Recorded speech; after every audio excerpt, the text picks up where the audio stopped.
Hey, bienvenue sur les chroniques de Lilo. Si tu n'es pas encore abonné, abonne-toi, like, partage, aime. Comment? Le marrant placard que je suis vous dit bonjour. Le Gabon, j'espère que vous êtes là. On est chez vous ce dimanche. Ma vie de femme, je l'ai vécue d'une manière incroyable. J'étais en relation avec un homme. Tout se passait très bien. Je dis bien, c'était mon genre. C'était mon goût. C'était ma qualité. Un matin, il se lève, il me dit, tu sais, j'aimerais prendre congé de toi. Je ne sens plus l'amour entre nous. Les sentiments que j'ai pour toi, je ne les vois plus, je ne les touche plus et je ne les sens plus. Me voilà devenue célibataire. Mon goût même m'avait déposé au carrefour. Je me suis concentrée sur mes objectifs, chercher mon travail. J'ai commencé à postuler à gauche et à droite. Entre-temps, je vivais ma séparation. Je dis, Goumé n'est pas camarade de quelqu'un. Je vous le dis aujourd'hui. Un coucou à Calice. Et dans ça alors, je vais déposer mes dossiers dans un endroit, une structure vraiment bien. Quelque temps après, on m'appelle pour l'entretien d'embauche. J'arrive à l'entretien d'embauche, je me perds un peu partout dans la structure. Je rencontre une femme et un homme. Le monsieur me demande, madame, vous cherchez quoi? Je lui dis, j'ai rendez-vous en fait. Il me dit, ah ok d'accord, c'est à X endroit. Attendez, je vous accompagne. C'est comme ça que le monsieur m'accompagne, il me dépose à l'endroit en question. Je finis mon entretien d'embauche. Quand je sors, je rencontre le même monsieur. Et là, alors, on se met à discuter. Il me dit, est-ce que je peux avoir votre numéro, s'il vous plaît? Je suis très dubitative. Je me dis, est-ce que je donne, est-ce que je ne donne pas? En plus, qu'en ce moment, je suis en train de vivre un gourmet magnifique. Je décide de donner et puis je dis, bon, ce n'est pas grave. Alors, il m'écrit un matin, je réponds. Un jour, il m'appelle encore, je décroche. On discute et puis je lui dis, tu sais, on ne peut pas être ensemble parce que je vais peut-être travailler dans la même entreprise que toi. Donc, ça ne sert à rien. Le monsieur n'était pas très fameux, ce n'était pas mon style, s'il vous plaît, ce n'était pas mon goût. Il avait un peu un air de témoin de Jéhovah. Vous connaissez comment ils s'habillent, ces gens-là. Et moi, personnellement, ce n'est pas mon genre de gars. C'est-à-dire que je suis le genre de femme qui aime les hommes avec un certain charisme, une certaine classe. On ne venait pas du même milieu, on n'avait pas le même rang social. Il insiste et persiste. Il insiste encore, je lui dis non. Et voilà que j'attends mes rendez-vous, j'attends mes résultats, j'attends un coup de fil pour un travail, rien du tout. Et comme la solitude sait nous prendre et nous amener loin et parfois nous pousse à nous retrouver dans des situations ambiguës. Voilà qu'un jour j'accepte un de ces rendez-vous. En acceptant son rendez-vous, je ne savais pas ce qui m'attendait. On a discuté, je me suis rendu compte que j'avais affaire à quelqu'un de quand même assez bien.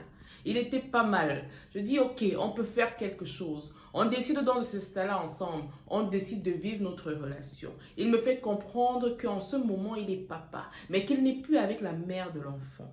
Je dis, ok, d'accord. Il me présente à la mère, il me présente à l'enfant. Je considère l'enfant comme mon enfant. Je m'occupe de cet enfant sans souci. Il me présente à sa famille. Je découvre une famille merveilleuse qui m'aime sans souci. Je vais voir de temps en temps ma nouvelle belle-mère. On parle de tout et de rien. Une amie me rencontre un jour et me dit, mais je t'ai vu avec un homme comme ça. Moi, je sais que ce ne sont pas tes goûts, mais qu'est-ce qui s'est passé? Ah, vous savez, l'amour a ses raisons que même la raison ignore. Ou bien... Je prends le gars, je lave le gars, je nettoie le gars, je lui montre comment un homme doit s'habiller, comment un homme doit se tenir à table, comment un homme doit se comporter. Je lui montre comment gérer ses entreprises, comment gérer l'entreprise où il est, pardon. À côté de ça, je lui présente à l'élite. Parce que moi-même, je fais partie de l'élite. Il a maintenant des contacts avec les élites. Il parle désormais avec les élites. Marche avec moi et tu mangeras à la table des élites et tu rencontreras les grands de ce monde. Ou bien, désormais, je suis en couple avec lui. Il connaît déjà les codes de l'élite. Très bien. Et voilà qu'on m'appelle un jour, on me dit, ok madame, vous travaillerez désormais pour l'entreprise X. Lui et moi, nous sommes dans la même entreprise. Ce n'est pas bien grave. Moi, ça ne me dérange pas. Et oui, on commence à travailler, on vit notre amour, on profite de la vie, on voyage, on va en week-end. De temps en temps, on va voir sa mère. J'achète une voiture. La voiture sert à tout le monde dans sa famille. Même s'il faut aller déterrer un mort quelque part, c'est ma voiture qu'on utilise. Même s'il faut aller faire X, Y chose, c'est ma voiture qu'on utilise. Jusqu'à ce que sa grand-mère est décédée. On est allé porter la dépouille, je ne sais où, dans un sous-quartier avec ma voiture. Oui, parce qu'à cette période-là, moi, je ne conduisais pas encore, mais j'avais décidé d'acheter une voiture. Ce qui est tout à fait normal et logique. Lui et moi, on avait des projets de vivre ensemble, de continuer notre vie jusqu'au bout de la lune. Ah! Et voilà qu'un matin, je suis sur les réseaux, lui et moi, on est en train de scroller comme tout le monde. On voit un post, un homme qui déclare, tu as pris mon fils, tu as donné à X. Que Dieu te garde, parce que le karma va te frapper. Lui et moi, on se regarde et on se rend compte que le fils qui est soi-disant son fils n'est pas réellement son fils. Il coupe les ponts avec la fille. Il faut savoir que je m'occupais de cet enfant comme si c'était mon enfant. J'envoyais l'argent de poche, j'envoyais l'argent de tout. Voilà, il n'est plus le père de cet enfant. Une page se tourne, une autre va s'ouvrir. Je continue ma relation avec lui et je cherche à postuler ailleurs parce que oui, je suis ambitieuse.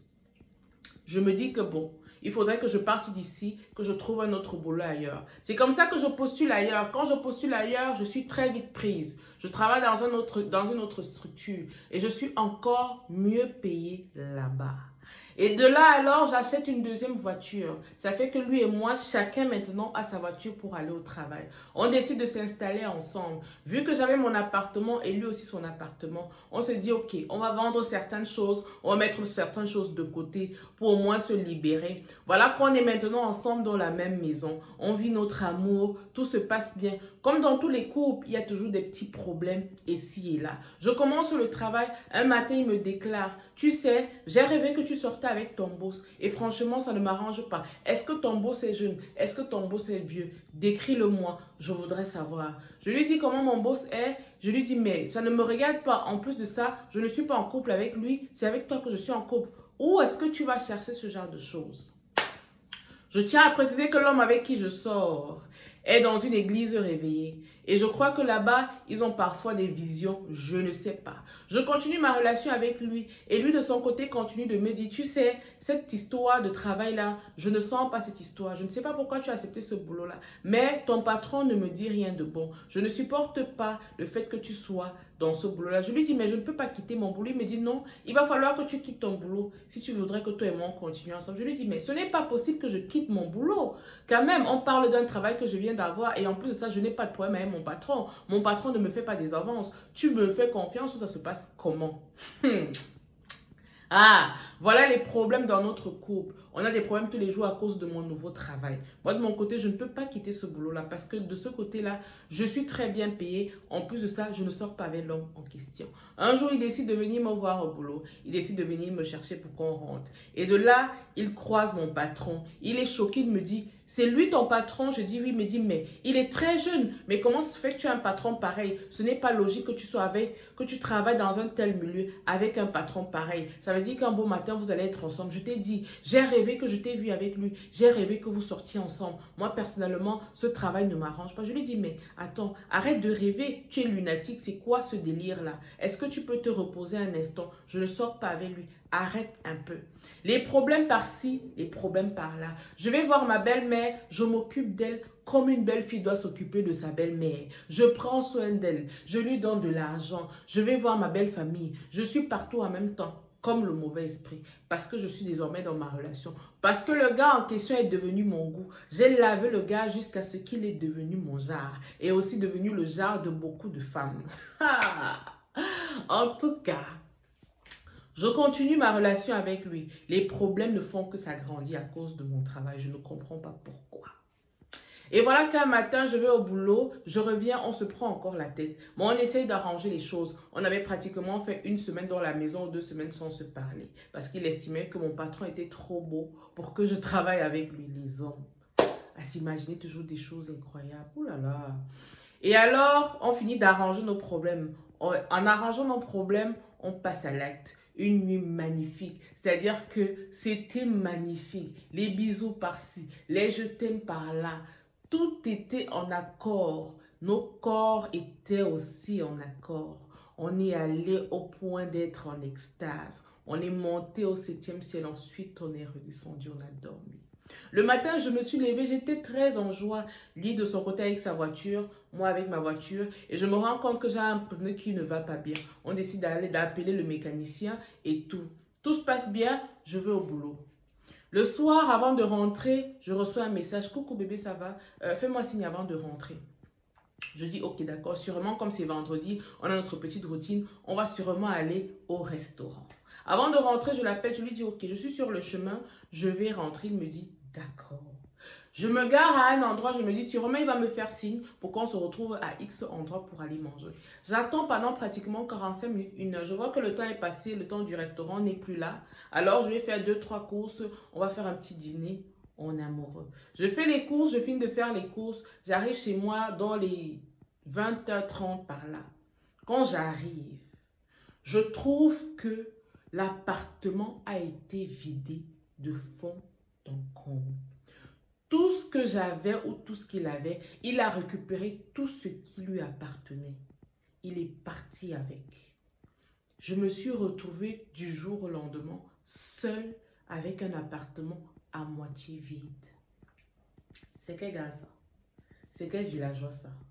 C'est quoi ces comportements rédhibitoires, s'il vous plaît? Oh, les enfants qu'on a élevés à l'air libre, là, c'est très compliqué. Bref, j'appelle le gars, j'appelle, il ne décroche pas.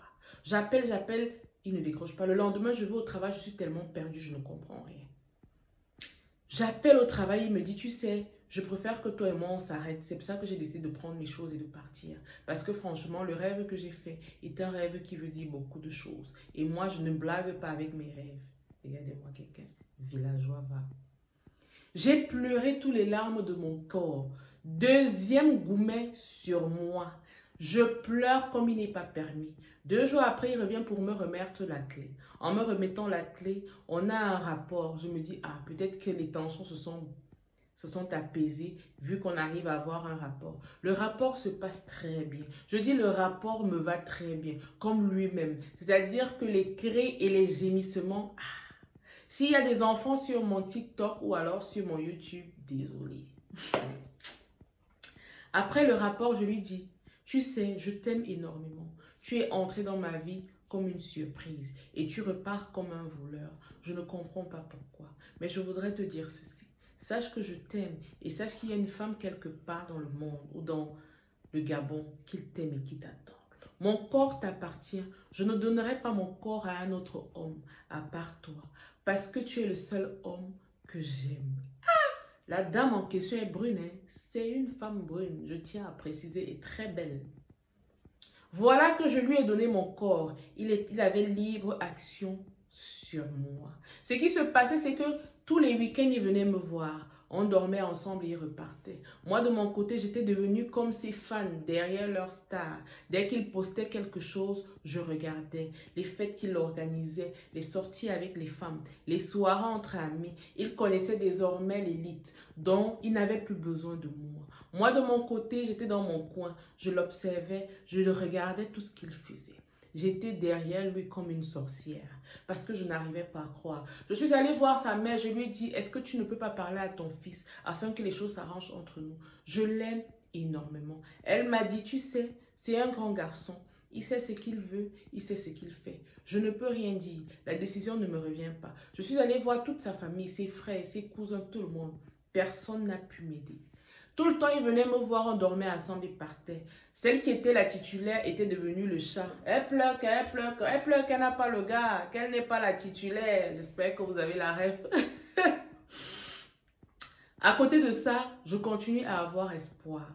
4 mois se sont écroulés. 5 mois se sont écroulés. 6 mois se sont écroulés. Parfois, je l'appelais, il ne décrochait pas. Il me parlait avec beaucoup de mépris. Il me rabaissait à travers les paroles. Il estimait que je n'avais pas le droit de l'appeler pour lui dire de venir dormir avec moi. Pourtant, je t'avais dit que mon corps t'appartenait, monsieur. En tout cas. Le 7e mois, mon téléphone retentit. Et voilà qu'il m'appelle. Allô bébé, est-ce qu'on peut se parler s'il te plaît? Je dis, mais oui, dis-moi qu'est-ce qu'il y a. Je voudrais te demander pardon pour tout le mal que je t'ai fait. Je me suis rendu compte que tu es la femme de ma vie. Je voudrais qu'on recommence à zéro. Reprenons tout à zéro. Tout depuis le début. Alors, ma patience avait enfin payé. Me voilà donc, je recommence ma relation avec l'homme que j'aime. On décide encore de se réinstaller ensemble. Mais cette fois-ci, il me propose de prendre un logement de 3 chambres. Je lui dis, mais pourquoi prendre un logement de 3 chambres vu qu'on n'a pas encore d'enfants? Il me dit, mais oui, parce qu'on prévoit faire des enfants, c'est important. Est-ce que vous écoutez? On trouve le logement de 3 chambres. On s'installe dans notre nouveau logement. Et puis un matin, il me déclare, tu sais bébé, maman viendra vivre avec nous ici. Non, viendra passer un week-end avec nous ici.